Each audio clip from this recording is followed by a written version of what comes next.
자, 11번 보면 초기 위치 되게 중요한 거고요. 그 다음 수직선 위를 움직이는 점피. 우리가 수투에서는 수직선 운동이다라고 한다면 좌표는 하나죠. 그래서 이 위치 함수가 곧 좌표입니다. 자, 그러면 지금 위치 함수 딱 한 개 줘놓고 질문을 던지고 있으니까 각각 봅시다. 일단 기억은 위치 함수를 미분한 게 속도 함수니까 미분을 딱 했어요. 그리고 나서 t에다가 2분의 1 한번 집어넣어 보래. 그랬더니 4분의 3 빼기 a 플러스 6이라서 4분의 24 이렇게 들어가게 되겠죠. 그래서 기억은 뭐 만만한 질문이고, 그 다음 운동 방향을 논하고 있는데 수직선 운동에서 운동 방향은 뭐랑 관련이 있습니까? 속도 함수의 부호. 그쵸? 속도 함수가 양수다라고 하면 양의 방향으로, 속도 함수가 음수다라고 하면 음의 방향으로 움직인다. 그럼 운동 방향이 바뀐다는 것은 VT의 부호가 바뀐다.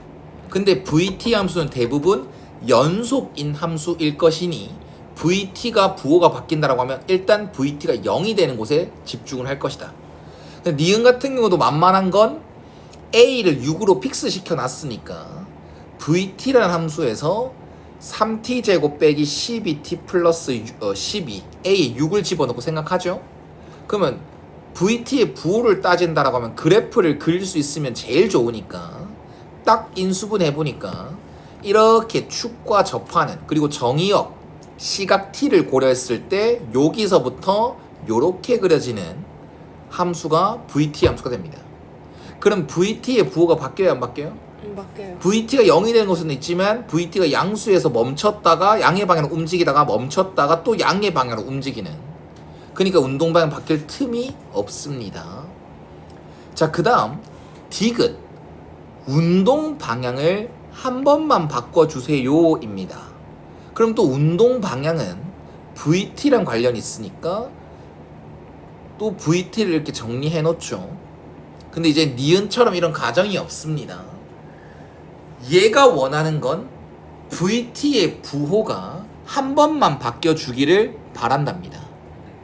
그러면 우리가 VT 아래로 볼록한 2차 함수입니다. 그러면 또 다시 니은처럼 그래프가 그려진다고 하면 부호 변화를 보기 편하다는 얘기야. 그러면 지금 정의역 t라는 건 시각이니까 0 이상의 정의역이 있겠지만 잠시 그걸 고려하지 않고 볼록성을 안 상태에서 축과의 위치 관계를 따져본다면 이렇게 무조건 들어가야겠죠. 네. 만약에 축과 애초부터 만나지 않는 위치 관계, 만나지 않거나 이렇게 접하는 위치 관계라고 하면 정의역, 특정한 정의역 범위가 아니라고 하더라도 VT의 부호는 없으니까 이건 탈락시키겠습니다. 그래서 범위를 신경 쓰지 않는 상태에서의 2차 함수는 꼭 이렇게 그려져야 됩니다. 근데 만약에 이젠 우린 정의역을 이제 고려했을 때 t가 0 이상이지 않습니까? 그러면 이렇게 y축이 들어온다면 부호 변화가 총 2번 생기겠지요. 네. 그럼 우린 부호 변화가 한 번만 생기길 원하는 거니까 주어진 정의역 내에, 이 범위 내에서 부호 변화 딱 한 번만 일어나려면 이런 그래프가 되길 원하는 것 맞습니까? 네. 네. 그러면 한 x절편이 딱 주어진 범위에서 하나만 있어 줘라는 얘기 맞나? 맞나? 네. 아닐걸? 꼼꼼해야 될걸 우리는.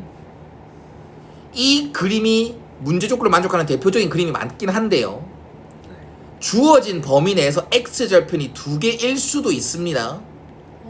이렇게 따진다면 가능할 수도 있겠죠. 네. 처음 시작부터 VT가 0일 수도 있지 않습니까? 그래서 두 가지로 나눠서 생각하겠습니다. 첫 번째 상황은 이거부터 얘기하겠습니다. 요놈의 x절편 중에서 x절편이라 얘기할게요. 원래는 t절편입니다. 요놈이 t절편, x절편이 중에서 한 개가 0이 있을 때입니다. 그러면 얘가 0,0을 지나는 2차 함수라 볼 수 있는 거겠죠? 네. 그래서 t에다가 0 집어넣었을 때 a 플러스 6이 0이다라고 보는 겁니다. 근데 a가 마이너스 6으로 정해지는데 무조건 믿고 넘어가는 게 아니라 x절편이 한 개 0이다라고 하면 이런 그림도 될 수도 있지 않습니까? 이러면 안 되지 않습니까? 그래서 확인해 봐야죠. t에 마이너스 6을 넣은 vt 함수는 3t제곱 플러스 12t입니다. 그럼 얘는 3tt 플러스 4니까 이렇게 그래프가 그려지는 거죠. 이런 식으로. 네. 그럼 문제 조금 만족 안 하지요? 네. 우린 정의역을 이것만 바라보는 거니까. 그래서 이거는 탈락입니다. 그 다음 이걸 바라보는데 이제 물어볼게요. 이젠 이렇게 그려지는 게 문제적으로 만족하는 그림이 맞습니다. 확실하게. 그럼 이렇게 그려지기 위해서 너희 뭘 따졌니? Y절편. Y절편 따졌다. 축을 따졌다. 축 탈락. 축 따지는 건 탈락. 왜? 축이라는 건 지금 그림이 이렇게 그려도 그렇지 요렇게 들어가도 돼야 안 돼? 돼요. 축은 상관이 없어요. 축이 양수든 축이 음수든 상관이 없습니다. 중요합니다. 이런 게 갑자기 딱 들어오면 시간 낭비가 될 수 있다고요. Y절편 괜찮습니다. Y절편이면 충분한 거 맞습니다. 여기 원래 우리 2차 함수 아니 2차 방정식에서 근의 위치 갖고 장난치는 문제를 뭐라 불러요? 근의 분리라고 불러요. 근의 분리는 뭘 따져요? 축, 판, 경이에요. 그래서 축도 따진 거 맞아요. 근데 여기는 축이 상관없다는 걸 여러 가지 예시를 통해서 따지는 겁니다. 2차 함수에서 물어볼 것 중에 대표적인 하나가 축방입니다. 근데 축방이 상관없다는 거 하나만으로 엄청난 큰 힌트가 될 수 있다는 겁니다. 축방이 상관없다는 걸 논리적으로 걸으시고요. 그러면 이제 경계에서의 부호가 있습니다. 축판경에서 경계에서의 부호가 있습니다. Y절편이 음수다 라고 해버리면 이런 그림밖에 될 수가 없습니다. 아래로 볼록한 2차 함수니까. 그럼 우리는 얘가 어디에 있다 그냥 한 개만 있다, t가 양수에서 한 개만 있다, 그래서 Y절편만 따지면 된다. 맞다고요. 그래서 Y절편 A 플러스 6이 0보다 작다 하면 됩니다. 이해되셨습니까? 네. 네. 그래서 정수 A의 범위 이게 끝인 게 확실하고요. 판별식은 안 따져도 되는 이유는 한 개 함수값이 음수다라 해버리면 당연히 X축과 두 점에서 만나는 그것도 캐치하셔야 됩니다. 그래서 이걸로 찝찝함 없이 만족이 되는 겁니다. 그래서 틀렸어요. 근데 이것도 알아놓으라고. 얘가 아까 근 중에 하나가 0이 있다고 얘기를 했잖아. 그럼 그거랑 이어서 얘기하면 한 개의 근은 음수고 한 개의 근은 양수다 이렇게도 생각할 수 있다는 거지. 그러면 문제고 만족한다는 거지. 2차 함수가 X축과 만나는 게 두 개인 게 맞는데 그 두 개 중에 하나가 음수다 한 개가 양수다. 아까 근의 위치 갖고 장난치는 문제를 근의 분리라고 얘기했고 축판경을 따진다고 했는데 거기서 활용되는 것 중에 하나가 근의 부호 갖고 장난치는 문제입니다. 근의 부호 갖고 장난치는 문제는 근계관과 근계관과 판별식 따지는 겁니다. 이해되셨습니까? 근데 서로 다른 부호이지 않습니까? 서로 다른 부호는 두 근의 곱이 0보다 작다만 해도 된다라고 외우라고 합니다. 근의 부호 갖고 장난치는 문제는 근계관과 판별식인데 두 근의 부호가 서로 다르다라는 유형은 그냥 두 근의 곱이 0보다 작다만 하면 된다라고. 그래서 Y절편과 똑같은 결과를 얻을 수 있다. 알겠습니까? 네. 알아놔야 돼. 결론은 똑같다고 하더라도 접근 방법이 여러 가지로 알아놓는다고 해서 나쁜 건 없고 방금 말한 축판 근의 분리랑 근의 부호 갖고 장난치는 문제는 이렇게 간혹가다 한 번씩 티 나옵니다. 또 대표적으로 수원에서도 많이 나오죠. 알겠냐? 그래서 이렇게 할 수도 있고요. 12번은 생각보다 많이 어려웠습니다. 12번은 A1이 0 이하다라고 한 개 딱 던져놓고 A4를 주고 A6을 묻습니다. 그런데 전항과 후항의 관계가 아닌 한 개 더 끌고 와서 점화시 형태로 표현하고 있습니다. 좀 빡세다는 겁니다. 그럼 어차피 A1의 조건은 있긴 하지만 A4를 바로 말하고 싶어서 쌤은 A2 그냥 N에다가 먼저 2부터 넣습니다. N에 2를 집어넣으면 A4라는 것은 A2 더하기 2거나 A3 빼기 2거나입니다. 이거는 A2, A3의 값의 크기가 좀 필요합니다. 이걸 가정하고 있습니다. 근데 A1도 모르니까 이거부터 시작하자는 거야. 근데 금방 A1으로 내려가게 될 거야. 일단 명분은 딱 이거라고. 난 A4를 바로 이용하고 싶다.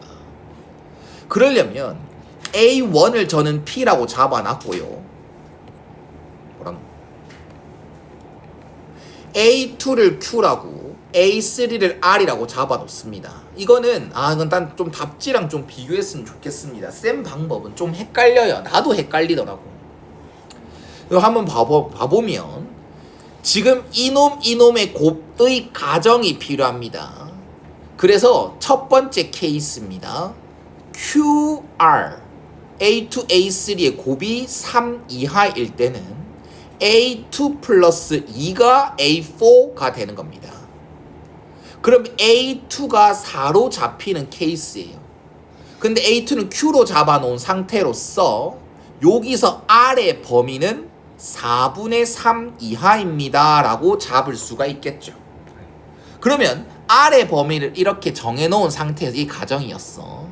R의 범위를 정해놓은 상태에서 올라가지 말고 내려갑시다. 내려가서 이거 힌트 한 개 써옵시다. 그래서 n에 1을 집어넣어서 A3는 A1 더하기 2거나 A2 빼기 2입니다. 이거는 A1, A2가 3 이하이면 A1, A2가 3보다 크면이 됩니다. 그러면 이제는 여기 내려간다라고 한다면 A1, A2가 필요한 상태거든요. 근데 A1 곱하기 A2는 지금 A2가 4니까 4P예요. 근데 P가 아까 0 이하라고 했지 않습니까? 그러면 요렇게 됩니다. 확실하게. 그러면 위에 거밖에 안 되는 케이스가 돼요. 이해됐나? 헷갈린 거 맞아요. 근데 이런 시작에서 얻어갈 게 있을 수 있다는 거야. 처음부터 무지성으로 시작하는 것도 아니고 이 힌트를 써먹겠다라는 발상을 가지는 것도 중요하고. 그럼 여기서는 A1, A2가 이 범위인 게 확실하니까 A1 더하기 2가 A3입니다. 그럼 우리 A1은 P라고 잡아놨고 요놈은 R로 잡아놨습니다. 그럼 이게 가능한가 보려면 요렇게 이게 4분의 3이다라고 끌고 오는 거죠. 그럼 P가 마이너스 4분의 5 이하입니다 라고 나오고 원래 최초의 문제에서 가정 때린 거랑 어긋나는 게 없습니다. 이해됐니? 그럼 여기까지 한 걸 쌤도 헷갈리기 때문에 정리할 겁니다. A1을 P라고 A2를 Q라고 잡아놨는데 그건 4고요. A3를 R로 잡아놨는데 그게 이제 P 플러스 2가 됩니다. 그리고 P만 문제를 남겨놨으니까 P의 최대한 자세한 범위가 이거다라고 볼 수가 있어요. 그 다음 A4는 6이다라고 할 수 있고요. 이해됐니? 네. 뭐? 질문하고 있어? 헷갈려서. 맞아, 헷갈려. 근데 답지를 한번 봤으면 좋겠어. 아니 나는 헷갈릴 수밖에. 이거 뭐 여러 번 풀어봤어. 헷갈려. 근데 조금 더 자세하게 해볼까? 모든 항이 정수라 했지? 그럼 P는 마이너스 2 이하다라고 볼 수가 있습니다. 이거 끌고 다닐게요. A6까지 올라갈게요. 최대치를 찾는 거니까 범위로 주어진 거 우리 아마 필요하지 않겠나 생각할 수 있겠죠. 그 다음 A5로 가겠습니다. 그럼 이제는 A5로 가려면 N에다가 3 집어넣으면 A3 곱하기 A4가 필요하거든요. 그러면 A3, A4다라는 건 6P 플러스 2예요. 근데 얘가 0 이하겠죠. 네. 됐어요. 0 이하겠죠. 그러면 무조건 이거 위에 거겠죠. 또 위에 거 따라가겠죠. 그러면 A5는 A3 플러스 2니까 P 플러스 4가 되겠고요. 그 다음 A6으로 바로 올라갈게요. 여기 N에다가 4 집어넣는다라고 하면 A4, A5가 필요합니다. 그럼 6P 플러스 4예요. 그러면 잘 봐라. P 플러스 2가 P 양변에다가 4를 더할게요. 그럼 이거 범위 알아야 되니까 P 플러스 4가 2 이하죠. 그럼 여기다가 6을 곱하게 되면 12 이하죠. 그러면 위의 가정일 수도 있고 아래 가정일 수도 있겠죠? 네. 그럼 어떻게 하겠어요? 네, 또 첫 번째 케이스입니다. 6P 플러스 4가 3 이하일 때랑 6P 플러스 4가 3보다 클 때 마무리 어떻게 짓는지 봐. 과정은 어차피 외우라고 해도 못 외울 거잖아. 처음 시작과 이 끝 결론은 어떻게 짓는지 밟아. 그러면 요 놈의 가정은 P라는 게 마이너스 2분의 7 이하입니다. 그러면 이때 가정에서는 A6이라는 건 위에 걸 따라갑니다. A4 더하기 2예요. 8이에요. 충분히 가능한 상황이다 정도만 생각하시면 끝납니다. 가능하다. 네. 선생님 딱히 조건이 있어요 없어요? 없어요. 그냥 이거 가능한 상황이다 하고 넘어가면 끝. 그 다음 요때에서는 P가 마이너스 2분의 7보다 크답니다. 좀 더 자세하게 말해볼까요? 마이너스 3 이하 이상 그 다음에 마이너스 2 이하입니다. 이 정도 머리 없으면 이거 못 풉니다 이 문제. 미친듯이 오래 걸릴 거예요. 이건 12번 문제가 아닌 것 같아요. 정수니까 이지랄 하는 거예요. 네. 알았지? 그럼 이제 밑에 거 따라갑니다. 밑에 거 따라가서 A6은 A5에다가 2를 뺀 겁니다. 이게 A6이 되는 거예요. 그러면 우리는 이 A6의 최대치로 찾는 거니까 양변에 뭐를 더해? 2를 더하면 되겠지? 네. 그럼 마이너스 1 이상 0 이하가 돼요. 그러면 이 A6이 될 수 있는 건 정말 여러 가지다. 맞지? 네. 이 범위잖아. 이게 이 뭐고? 이게 A6이잖아. A6이 마이너스 1 이상 0 이하니까 무수히 많지. A6이 될 수 있는 거. 아니요. 왜? 정수로. 네, 모든 정수니까요. 여기서 가능한 건 마이너스 1과 0이 가능하다. 그래서 우리가 찾아온 건 이렇게 됩니다. 근데 이제 첫 번째 케이스 끝났음. 왜? 재밌지? 거지 같다. 정말 거지 같다. 벌써 헷갈리기 시작했다. 이제 잊어야 된다. 여태까지 한 걸 잊어야 된다. 잊자. 이젠 QR 이거 좀 알려도. 더 나은 방법 있으면 알려도. QR 잊어야 된다. 이때까지 한 거 잊어야 된다. 진짜 잊어야 된다. 진짜 잊어야 된다. 잊어야지 너희가 속 편하다. 아 진짜로 진짜 잊어야 된다. 자 이제는 다시 한번 돌아갔습니다. 이젠 QR입니다. 이거 보고 하고 있었다는 거 생각하셔야 됩니다. 이제는 밑에 거 가정입니다. 그럼 A3 빼기 2가 A4예요. 그러면 A3가 R 빼기 2에다가 그게 6이다. R이 8로 픽스가 됩니다. 그럼 하던 집거리가 거의 비슷하긴 합니다. 그러면 Q라는 것은 범위가 8분의 3보다 크다. 좀 더 이쁘게 1 이상이다. 이렇게 계속 조정해 줍시다. 네. 출제자가 그래도 이걸 원하는 것 같긴 해요. 8분의 3 이지랄 떠는 걸 그래도 1 이상으로 바꿔라. 뭐 이런 식으로. 자 그럼 내려갈 준비하셔야겠죠. 또 아까처럼 문자 통일. PQR로 시작했지만 P로 다 표현되는 걸 기대할 수 있으니까 여기는 이제 PQ입니다. 요거 PQ예요. PQ. PQ를 생각했을 때 여기 양변에 P를 곱하는 거지. 맞나? 그러면 PQ는 1 이하가 되지 다행히. 네. P가 음수였으니까 0 이하니까. 그럼 정말 다행인 건 얘가 그래도 이 범위밖에 안 된다는 겁니다. 그래서 A3는 A1 더하기 2고 A3가 아까 8이었거든요. 그래서 A1은 6으로 시작합니다. 맞지? 네. 그럼 이제 시작하면 되겠지? 네. 네. 뭐? 왜요? 왜요? 음수. 네. P1, P는 0 이하였어요. 탈락. 아, 개꿀이다 맞지? 네. 정말 다행이라 생각합니다. 그래서 가능한 거 최대 최소는 이거 두 개. 그래도 0이야.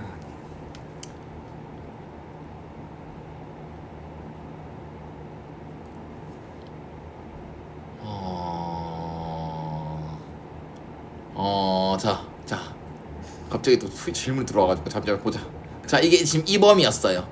자, P 곱하기 Q는 1 이하일까요? 0 이하일까요? 0 이하. 맞죠? 이 바보네요. PQ는 0 이하가 맞죠? 맞죠. 이거는 뭐 공식이 있는 게 아니라 논리적으로 생각하는 것밖에 없습니다. 네. 아, 됐습니까? 뭐 그거나 0이나 1 이하나 0 이하나 다행히 네, 같네요. 이해하셨습니까? 자, 그 다음 13번 한번 봅시다. 13번은 조금 만만했다 생각하는데 맞나? 네. 자, 그러면 우리 얼마나 대답 잘하는지 보자. 여기에서의 접선이 요 놈과 만나는 점을 이 직선과 만나는 점의 좌표를 찾아라는 얘기다. 맞지? 네. 그럼 바로 시작해볼까? 접선 바로 시작해보자 우리. 요 점이 접점이제. 접선의 기울기는 F'T지요. 네. 그래서 접방은 Y는 3t 제곱 3t제곱 플러스 2at 플러스 6에다가 x 빼기 t에다가 t 세제곱 플러스 at제곱 플러스 6t입니다. 이게 요 점에서의 접방이 되는 거고요. 그게 x는 2t랑 만나는 거니까 이 자리에 바로 2t 넣어도 되지. 네. 그때 y좌표 x에 2t 넣었을 때 y좌표니까 그게 gt 바로 정리되는 거 아이가? 네. 그래서 요거 t니까 3t 세제곱 한 겁니다. 그 다음 2at 제곱 3at 제곱 그 다음 6t 이게 gt가 되는 겁니다. 이해돼요? 네. 자 그럼 봐라. 아이고야 그냥 이제 문제 새롭게 시작된다 생각하면 되는 거 아이가? gt라는 게 3차 함수 형태가 나왔는데요. 있어 보세요. 야 최유주 일로 와봐. 1대1 대응이지. 네. 3차 함수 1대1 대응. 3차 함수가 1대1 대응이다는 말과 똑같은 말이 뭐예요? 일로 오세요. 맞아요. 잘했어요. 일로 오세요. 그리고 잘 봐봐. 여기 3차 함수가 1대1 대응이라고 합니다. 우리 간단하게 진짜 정말 간단하게 1대1 대응이다란 말과 똑같은 말이 뭔지 생각해 봅시다. GT 3차 함수일 때 첫 번째 조건 1대1 대응이다라고 하면 바로 뭐 생각나야 됩니까? 증가함수나 함수. 맞아요. 잘했어요. 증가함수, 감소함수 잘했고요. 역함수 존재라고 하셔야죠. 역함수 존재한다라는 말과 똑같고요. 그 다음 최종적으로 방금 말한 모든 말들 딱 한마디로 다 통일되면 됩니다. 뭡니까? 극값이 없다. 그게 제일 낫습니다. 우리 극값 안 가질 조건 외우고 있어야 된다.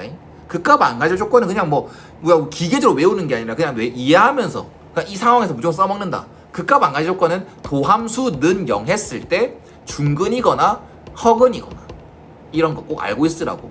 네. 단 내가 방금 말한 모든 말들은 미분 가능 함수에 한해서 하는 말입니다. 알겠습니까? 네. 네, 그래서 얘는 1대1 대응이 되라, 역함수가 존재해라, 정구간 증가해라, 이거는 다 극값이 없다. 그럼 요 놈은 이걸 알아놓으면 여기 바로 써먹을 수 있죠. 이거는 0 해야죠. 도함수는 0 하죠.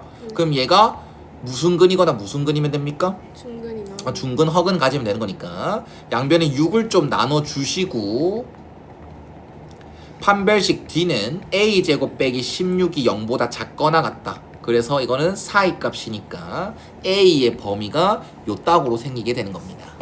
자 그러면 이거 왜 이렇게 문제가 만만하냐? 이거 뭐야? 1대1 대응인데 맞지? 네. 1대1 대응인데 마이너스 3부터 2까지 최대값 찾으라고 하는 이유는 뭐야? 그냥 요거 찾으란 얘기죠? 네. 그럼 G2다라는 걸 찾아달라. 그게 라지 M이다 라고 하면 될 것 같습니다. 그래서 32 플러스 12A 플러스 24 12A 플러스 56 이게 라지 M이 되는 거고 이 라지 M이 이거 나름 중요했네. 그러면 맞죠? 네. 이거 나름 중요했네. 이거 있었어야겠네. 그러면 이게 세제곱수가 되랬으니까 나는 여기다가 그냥 양변에다가 12 곱할게요. 양변에 12 곱하고 요 가운데 모양을 이걸로 만들게요. 12를 곱하면 마이너스 48 12A 플러스 12A고 48이고 그 다음 양변에다가 56을 더하면 8 12A 플러스 56 104.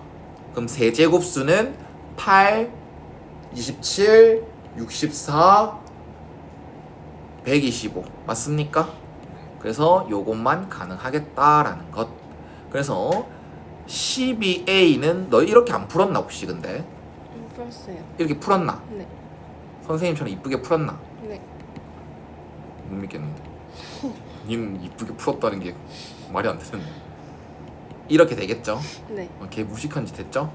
어차피 A 값 다 더할 거 아이가? 네. 그래서 12분의 마이너스 48 마이너스 29 플러스 8 이렇게 바로 A 값 정리해도 되겠죠.